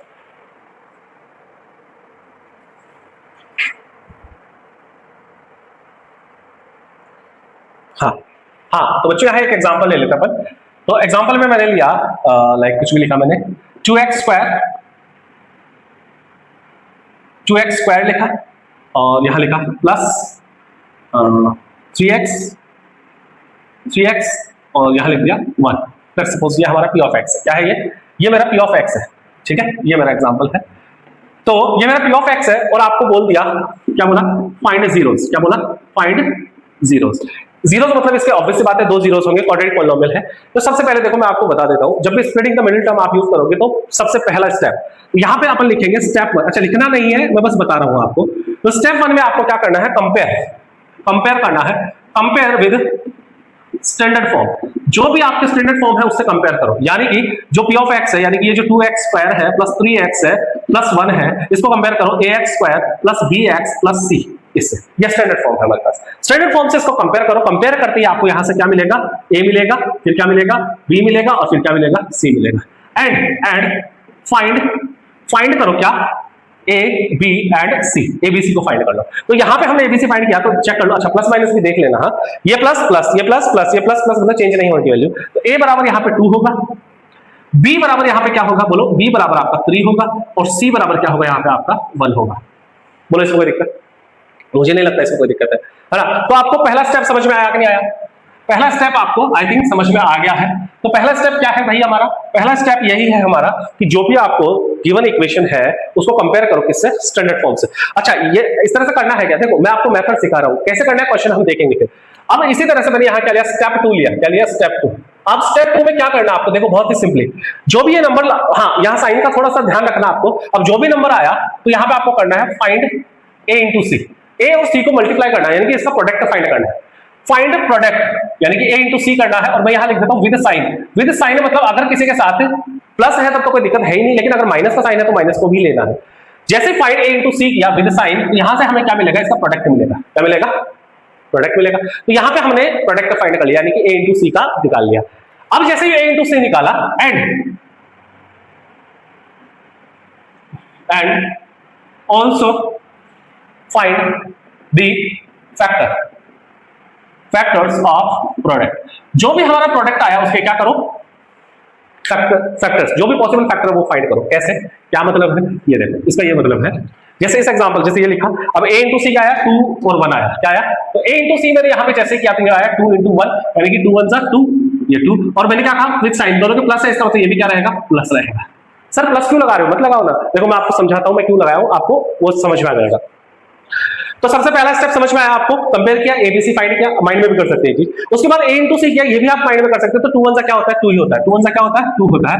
अब आपको क्या करना है, यहाँ पे ये जो हमारे पास नंबर मिला, अब इसके मैंने क्या कहा, ऑल्सो फाइंड द, या मैं तो कहूं सिंपली यहाँ पे इसको स्टेप 3 ले लो आप, क्या ले लिया, कोई बात नहीं, स्टेप 3 में कर लेते हैं हम। अब स्टेप 3 में हम क्या करते हैं, स्टेप 3 में हमें क्या करना है, इसके फैक्टर फाइंड करने हैं। तो जो 2 आया, जो 2 मेरे को प्रोडक्ट मिला, इसके पॉसिबल फैक्टर क्या क्या होंगे, तो देखो अगर इसके पॉसिबल फैक्टर की बात करूं मैं तो क्या हो सकते हैं, फैक्टर्स आर, तो क्या क्या होंगे, मैं सिंपली कहूं 1 इंटू 2 अगर मैं करता हूं इसको 1 इंटू 2 किया, यानी इसके वैसे भी देखो पॉसिबल फैक्टर क्या होंगे, इसके पॉसिबल फैक्टर्स आर क्या होंगे, 1 एंड 2, यही तो होंगे। देखो ये तो बेसिक एग्जांपल था, आपको थोड़ा बड़ा एग्जांपल लेके मैं समझाऊंगा। तो इसके पॉसिबल फैक्टर्स क्या होंगे, 1 एंड 2 होंगे, सिंपल है। अब आपको करना क्या है, देखो तो ये इसके पॉसिबल फैक्टर आ गए, तो स्टेप 3 में एक्चुअल में क्या करना है, इसको स्टेप 2 में काउंट कर लेते हैं, ठीक है। अब स्टेप 3 में क्या हो रहा है, देखो स्टेप 3 में आपके पास ये मिला, यानी कि ये मिल गया, इसके फैक्टर्स निकालने हैं 1 एंड 2। अब आपको क्या करना है, ये जो फैक्टर आया ना, जो भी पॉसिबल फैक्टर आए, इनसे एक ऐसा कॉम्बिनेशन बनाना है कि उन नंबर्स को आप मल्टीप्लाई करो तो आपको क्या मिलना चाहिए, ये प्रोडक्ट मिलना चाहिए, क्या मिलना चाहिए, प्रोडक्ट जो आया वो मिलना चाहिए। और यहां पे ये जो साइन है, ये जो साइन है ये डिपेंड करता है, ये जो साइन है ये डिपेंड करता है कि आपको ऐड करना है या फिर सब्ट्रैक्ट करना है। कहने का मतलब ये जो प्रोडक्ट है इसका साइन अगर पॉजिटिव है, इसका मतलब आपको प्लस है, इसका मतलब आपको ऐड करना है उन दोनों फैक्टर्स को, और अगर यहां माइनस है तो इसका मतलब आपको सब्ट्रैक्ट करना है। और सब्ट्रैक्ट करने पर आपके पास क्या आना चाहिए, तो मैं यही कह रहा हूं मल्टीप्लाई करने पर तो क्या आना चाहिए, जैसे मैंने यहां पे लिखा 1 इंटू 2 लिखा, इसका मतलब वो प्रोडक्ट ही आना चाहिए। और प्रोडक्ट क्या है यहाँ पे, बोलो 2 ही है, तो 1 इंटू 2 कोई दिक्कत इसमें नहीं। लेकिन मैं क्या कह रहा हूं कि अब यही नंबर है, सेम वही नंबर है 1 और 2, ये 1 और 2 है, अब इनको यहां पे क्या करना है, ये डिपेंड करता है साइन पे, यानी कि उसका जो प्रोडक्ट ऑफ साइन, ये प्रोडक्ट ऑफ साइन क्या है, प्रोडक्ट जो आया ना उसका साइन क्या है, प्लस है माइनस है। अगर वो प्लस है तो यहां पे भी प्लस आएगा, यानी कि हमें यहां इसका ढूंढना होगा सम, क्या ढूंढना होगा, सम, एडिशन। और सम आने पर हमारे पास क्या मिलना चाहिए, तो 1 + 2 किया तो 3 आया, क्या आया, बोलो 3 आया। और देखो बात करो यहाँ पे b = क्या था, बोलो 3 था। अरे मिडिल टर्म क्या थी, मिडिल टर्म अपनी यही तो थी, मिडिल टर्म क्या थी हमारी, 3 थी, बात समझ में आई। तो इस तरह से हमें ये मिल गया क्या, 3, यानी कि यही कह रहा है कि जो मिडिल टर्म थी, मिडिल टर्म यानी b है, तो वो जो b है वो जो भी दो फैक्टर आएंगे तो उनका प्लस या माइनस करने पर वो हमारे पास वो जो टर्म है हमारे पास वो आ जानी चाहिए। बहुत सिंपल सी बात बोली, यानी कि मैंने जो फैक्टर मुझे पॉसिबल फैक्टर मिले उन्हीं से मुझे कुछ बनाना कॉम्बिनेशन। पॉसिबल फैक्टर इसलिए लेते हैं बेटा क्योंकि देखो उनको मल्टीप्लाई करने पर ही हमें क्या मिलेगा, वो नंबर मिलेगा वापस। तो मल्टीप्लाई में वही होना है, वो चेंज नहीं होना चाहिए, मल्टीप्लाई में वही आना चाहिए। और प्लस या माइनस है उसके अकॉर्डिंग हम देख लेंगे, सम करने पर हमें b मिल जाना चाहिए, अगर माइनस का साइन है तो सब्ट्रैक्ट करने पर हमें b मिल जाना चाहिए। चलो अब देखो इस चीज को समझते हैं, किस तरह समझते हैं। तो ये हमें मिल गया, अब देखो ये मिल गया। अब एक्चुअल में करना क्या था, देखो मैं आपको ये स्टेप्स में समझा दिया आपको, आप इसको लिख सकते हैं, कोई दिक्कत नहीं है। अब देखो और एक क्वेश्चन करेंगे तो आपको वहां से बहुत सिंपली समझ में आ जाएगा। तो देखो अब अपन वापस इसको समझते हैं, करना क्या था एक्चुअल में। देखो तो मैंने वापस एग्जांपल लिया, क्या था हमारा एग्जांपल, क्या था हमारा एग्जांपल था 2x² + 3x + 1, यही था, ये था मेरा p of x, क्या था ये मेरा p of x था, ठीक है। अब हमें करना क्या है, मैं वही कह रहा हूं। तो सबसे पहले तो इसको कंपेयर करो, ax² + bx + c, ये लिखा, कंपेयर किया तो यहां से a और c क्या मिला मुझे, a मिला मुझे 2, b मिला मुझे 3 और c मिला मुझे 1। a × c किया, ये रफ वर्क है, देखो आप कह सकते हैं रफ वर्क है। तो a × c with sign put किया यहाँ पे, तो क्या मिला, देखो 2 1 2 मिला, और 2 कैसा है, प्लस है, बताइए किसको डिपेंड करेगा, इसका मतलब हमें सम करना है, क्या करना है, सम करना है। और मल्टीप्लाई में तो 2 1 2 मिल रहा है, तो इसके पॉसिबल फैक्टर यानी कि जो भी ये प्रोडक्ट आया 2 आया उसके पॉसिबल फैक्टर क्या होंगे, 1 × 2 होंगे। और 1 × 2 को मल्टीप्लाई करने पर 2 आना चाहिए, और 1 + 2 को प्लस करने पर 3 आना चाहिए, यानी कि ये हमने सम निकाला, ये निकाला हमने, प्रोडक्ट निकाला। तो प्रोडक्ट तो हमेशा वही 2 आना चाहिए, और सम हमेशा क्या आना चाहिए, ये जो है इक्वल टू आना चाहिए किसके, b के। और b क्या है यहाँ पे, मिडिल टर्म है, यानी कि x के साथ में जो टर्म होती है दैट इज b, और वो मिडिल टर्म है, और उस मिडिल टर्म को हमने क्या कर दिया, यानी उस 3 को हम क्या लिख सकते हैं, 1 + 2 लिख सकते हैं। तो ये देखो ये 3 है ना, इसको 1 + 2 लिख सकते हैं। अब देखो अपने को करना क्या है, कुछ नहीं करना, बहुत ही सिंपल सा है, आपको करना क्या, देखो ये कंपेयर हो गया, कंपैरिजन हो गया यहाँ पे। अब देखो क्या करना है, मैं इसको वापस लिख रहा हूँ, जीरो फाइंड करना है। तो जो p of x है हमारा उसको पुट करो 0 के इक्वल, यहां से मिला 2x² + 3x + 1 = 0। चलो ये काम तो हो गया, आप समझना, मेरी बात समझना। अब मैंने क्या कहा कि भाई मुझे ये मिडिल टर्म जो 3x है इसी को तो ब्रेक करना है, इसके लिए मुझे क्या करना है, इन दोनों को मल्टीप्लाई करना है। तो 2 1 क्या आया, 2 आया। अब 2 के पॉसिबल फैक्टर क्या होंगे, 1 और 2 ही होंगे। 1 और 2 को मल्टीप्लाई करने पर 2 आ रहा है, बिल्कुल। 1 + 2 किया तो 3 आ रहा है, बिल्कुल आ रहा है 3। यानी कि ये जो मिलाना हमें, और ये सम क्यों किया, सम इसलिए किया क्योंकि इसका प्रोडक्ट क्या आ रहा है, प्लस का 2 आ रहा है, तो इसलिए हमने इसका क्या किया, यहाँ पे सम किया। बोलो समझ में आ गया। अब ये जो 2 ये 3 था ना, बस हमें करना क्या है, ये जो 3 है बस खाली इसकी जगह को मैं मॉडिफाई कर रहा हूं इसको। इस 3 की जगह मैं लिख दूंगा क्या, 1 + 2 लिखो चाहे 2 + 1, कोई दिक्कत नहीं है। ये 1 + 2 लिख दिया मैंने यहाँ पे, ये देखो बस। बाकी मैं एज इट इज लिख रहा हूं। यहाँ क्या है, 2x² है, प्लस है x का x है, प्लस 1 है, और इक्वल टू ये क्या है, बोलो 0। बोलो बात समझ में, कोई दिक्कत इसमें नहीं, करना इस तरह से ही है, वो सब रफ वर्क है अपना, है ना। ये हो गया, यहाँ आप स्टेप्स चल सकते हो, कोई दिक्कत नहीं है, इंप्लाइज लगा के। अब इसको सिंपली हम ब्रेक करेंगे, तो यहाँ से क्या मिलेगा, देखो ब्रैकेट ओपन करेंगे, 2x² प्लस प्लस ये प्लस आ गया, ये क्या आ गया, प्लस आ गया, और 1 × x, ये बाहर इससे मल्टीप्लाई यानी 1x, प्लस प्लस प्लस आ गया, और 2 × x, ये 2x हो गया, और ये +1 = 0, कुछ नहीं। ये देखो इसको मैंने ब्रैकेट से ओपन किया बस, ठीक है। अच्छा, अब यहाँ पे एक स्टेप रहता है कि यहाँ पे आके अगर आप यहाँ पे पहुंच गए हैं, इस वाले पोर्शन में पहुंच गए, तो यहाँ पे आपको करना है एक छोटा सा चेक। क्या करना है, चेक करना है। चेक करने का मतलब है, देखो पहले स्टेप में आप चेक कर लोगे तो आपका आगे जाके पता चला गलत हो गया, समझ रहे हो, उसमें पता भी नहीं चलेगा गलत हो गया, समझ लो। तो यहीं पे चेक कर लीजिए कि आपने जो भी प्लस माइनस किया, जैसे जनरली प्लस होते हैं ना तब तो कोई दिक्कत नहीं होती, लेकिन माइनस आते ही गड़बड़ होता है।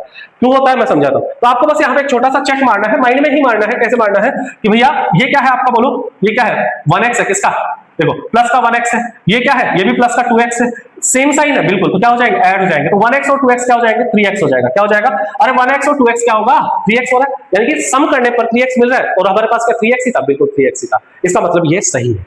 ये छोटा सा हमें यहाँ पे क्या करना होता है, चेक करना होता है। क्या करना होता है, ये चेक कर लिया। ये जैसे ही चेक किया तो इसको मैंने वापस लिखा 2x², ये 1x + 2x + 1 = 0, यानी कि ये चेक कर लिया हमने, ये सही है। अगर ये वापस उससे मैच हो रहा है इसका मतलब सही है। अरे भैया किसी चीज को ब्रेक किया तो उसको वापस चेक कर रहे हैं प्लस करके, तो सेम आना चाहिए, यही मतलब है, वैल्यू चेंज नहीं होनी चाहिए मैथ्स में। अब क्या करना है, देखो अब यहाँ पे एक इसका बहुत इंपॉर्टेंट स्टेप जो है वो अब आता है, और वो स्टेप क्या है, वो स्टेप ये है कि हमारे पास यहाँ पे टर्म्स कितनी होगी, 1 2 3 4, 4 टर्म्स हो गए। अब आपको क्या करना है, बेसिकली ये जो फर्स्ट 2 टर्म्स है इनमें से आपको देखना है कुछ कॉमन लेना है। तो सबसे पहले हमने देखा 2, अब देखो कॉमन लेना, ये छोटी क्लासेस में हम सीख चुके हैं। तो 2x² और जो 1x है इसमें से कुछ कॉमन लेते हैं। तो पहले तो नंबर में से कॉमन लो, 2 और 1 में से क्या कॉमन है, कुछ भी नहीं है, ऐसा कुछ भी कॉमन नहीं है, तो कुछ भी कॉमन नहीं तो 1 कॉमन होता है हमेशा, मैंने अभी बताया था, जब कुछ भी नहीं हो तो 1 होता है। तो यहाँ पे क्या होगा, 1 कॉमन आएगा, यानी कि नंबर में तो मैं 1 लिख दूंगा, और x² और x में से कॉमन लिया तो ऑब्वियस सी बात है x आ गया, यानी कि 1x कॉमन आ गया। कॉमन जैसे ही लिया, यहां ब्रैकेट डालो, 2x² में से 1x बाहर निकालो, क्या बचा, देखो 2 को डिवाइड करो 1 से, तो 2 आएगा, और x² में कितने थे, 2x⁴ थे, 1 बाहर आ गया, तो x बच गया। सिंपल है। इसी तरह से देखो ये 1x में से 1x बाहर आया, क्या बचा, ऑब्वियस 1 बचा, सही है, 1 ही बचेगा। अरे कुछ नहीं बचा तो 1 बचा ना, वही सिंपल सी बात है। या सिंपली मैं तो कहूं 1x को डिवाइड कर दो 1x से, तो क्या आएगा, 1 ही आएगा, बहुत सिंपल सी बात। अब क्या हुआ, ये पार्ट हो गया। अब क्या करना है, ये जो आगे वाले 2 है, अब ये वाले जो 2 है, यहाँ जो भी साइन है वो एज इट इज लगा दो। अब ये जो दोनों है इनमें से कॉमन लो। अब 2x + 1 में कुछ कॉमन आ रहा है क्या, कुछ भी कॉमन नहीं है, कुछ भी कॉमन नहीं है, तो आपको क्या लेना है, वही मैंने अभी कहा 1 लेना है, 1 कॉमन लिया। अब जब भी 1 कॉमन लेते हैं तो अंदर कुछ भी चेंजेस नहीं होने वाले, यानी कि 2x + 1 ही मिलने वाला है वापस। अच्छा, अब यहाँ पे आके आपका दूसरा चेक आ गया, क्या आ गया, चेक। इस स्टेप पे भी चेक कर लो आप ये सही है कि नहीं है। क्या चेक करना है कि ये जो ब्रैकेट में जो वैल्यू है, देखो 2x + 1 2x + 1, क्या ये सेम है, हाँ ये सेम है, साइन भी चेंज नहीं होना चाहिए। अगर ब्रैकेट वाली वैल्यू सेम है इसका मतलब आपने सही है।